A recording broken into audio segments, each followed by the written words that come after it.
Welcome. Come sit at the table with us. Gather with us at the highway channel of the Never Alone Way. Our quiet, structured, wisdom-driven community that outlasts trends. Why we are here: to start simple conversations, to pause, reset, and align with what truly matters most. Remember, responsibility in action. Topic is the addiction reset, or addictions, period. The reality check. Let's be honest with ourselves. If we're breathing, we have habits. Habits mean our beliefs and our behaviors, and our beliefs are the thoughts we think with our mind. And then we have our behaviors, which are our words or our actions, which is 93% of it about, and words, 7%. These are just estimated. And so our beliefs, though, are about 80 to 90% of what forms us, disciples us. And then we've got about 10 to 20% that are behaviors, that our beliefs, our thoughts that we think, and the patterns of those, the habits of those, then form our lives, our everyday lives. Let's just keep it simple. Just today. What we do today, what we don't do today, creates our tomorrow. And if we have habits, some of them help us, and there may be some hurting us, even if we do not want to call them addictions. We do not need to be drunk, broke, homeless, or publicly failing to be addicted. That is a lie. Addiction is simply continuing to do something we know is harming us, destroying us, hurting us, not only us, but our families, our everyday lives, our work, our businesses, our learning, everything. And it's silent a lot of times, or it's very loud. While we tell ourselves it's not that bad. Who's in? Addictions are neurological sledgehammers. Unhealthy habits are neurological sledgehammers.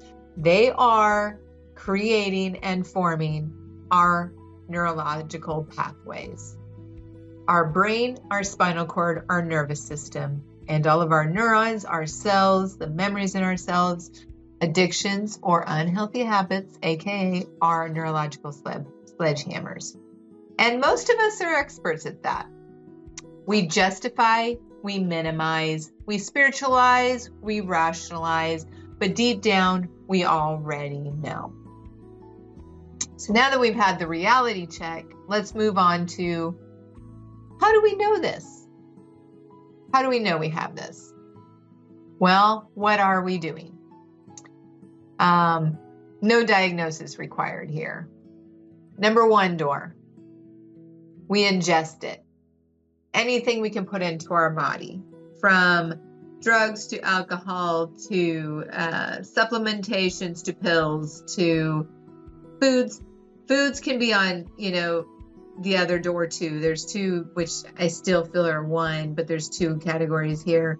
Because we're ingesting the food, but we may be eating healthier foods, but it's the habits that go with that. That's the second one. The list just goes on of what we can ingest: sodium, sugar, caffeine, the energy drink, all of it just goes on. Certain foods can be that. Door number two is we engage in it. The first one is what we put in or do on our body. And then the second one is we engage in it, which also can be part of it. They really can be interrelated. We engage in it, we do it. These are simple and memorable. Two things. And why do we do it? To escape, to numb, to suppress, to depress, to stimulate. We reach for something when we're stressed, bored, lonely, tired, overwhelmed. The overproductivity, we've got overwhelm. We've got to keep going. I've got to grab for that instead of water and a nap or rest. Look at our videos on why hydrate, why nap and rest. Very important. We feel irritated, restless when we can't access or when we can't feel like we want to feel. Hide it, downplay it, defend it, promise ourselves just one more time. Or I don't do this that much. It's fine. Say things like, I deserve this. I need this. This helps me cope. Then we're not in control. Then we're not disciplining ourselves. It is shaping us.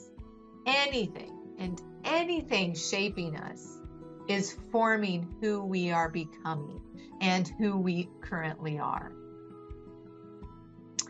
So basically, we can look at our bodies, we can look at our lives, we can look at our families, we can look at everything, we can look in the mirror. We get relief, dopamine, rewards, and the pattern repeats. The dopamine hits, the adrenaline, the cortisol, and the circuitry, and it repeats. Why this matters more than we think. This is not about shame. This is about alignment with the truth, the wisdom, the laws. Every habit is discipling us, is forming us. It's forming our bodies, it's discipling our bodies, our families, our lives. Every repeated action is training our nervous system, our brain and spinal cord, our mind, our body, our spirit. Are we shutting out our spirit? Intuition, chi, the gut, any of that. We're training, we're pushing it away. So the real question becomes is looking at our habits. Are these habits helping us become who we are created to be, who we are meant to be, who we're designed to be? Or are we trying to escape from our past, the lies, our fears, the diffs, the doubts, insecurities, fears, temptations, false beliefs? Because addictions do not start with pleasure. Addictions do not start with pleasure. They start with pain and hurt. They start with pain avoidance to escape it. And avoidance always has a cost. For you, for your body, for your family, and your life.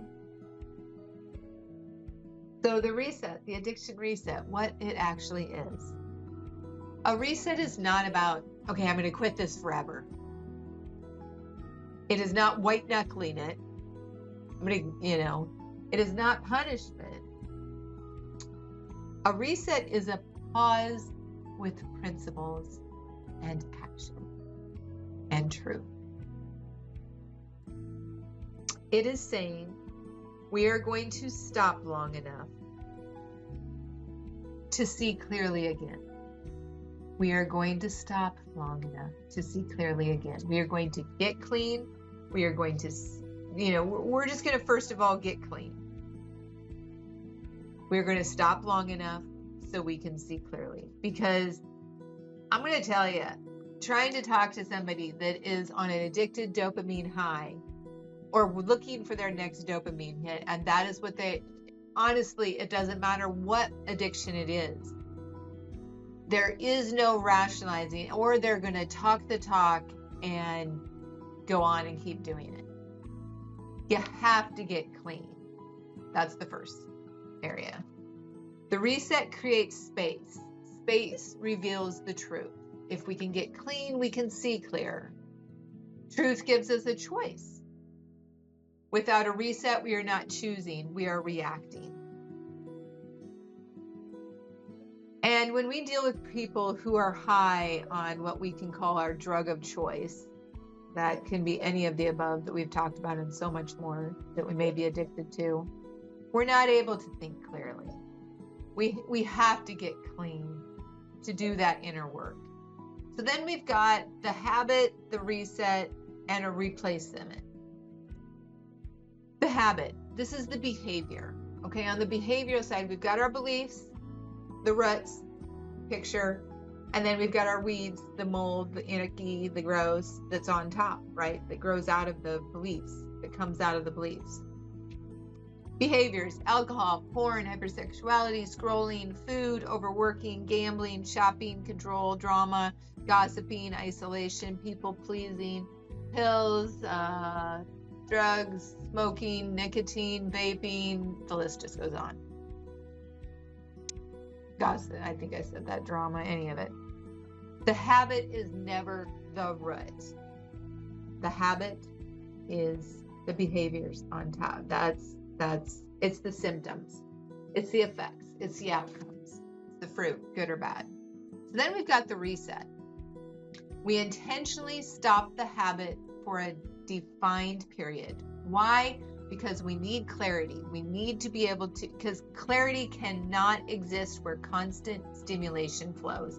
It is not doable. If somebody is thinking about, I'm going to get my next dopamine hit, and they're on their high on their drug of choice, and we're talking about, it doesn't even have to be ingested. Remember, there are two types of categories which really are interrelated. There's that video you can watch, that what we do with our bodies and lives. So clarity cannot exist where constant stimulation lives. The reset exposes what we're avoiding and ignoring, what we're numbing, what we're afraid to see or feel, what we've been unwilling to face. This is where growth begins, or where most people quit. Because even if somebody's high on their drug of choice, they can talk the talk. They can talk the walk, but walk the walk. 3, then we've got to replace. We first have to regulate, restore, and the nervous system, the brain and spinal cord, our body, to calm us down, to relax us, to live slower. And we've got to work on releasing those memories in our cells, in our body.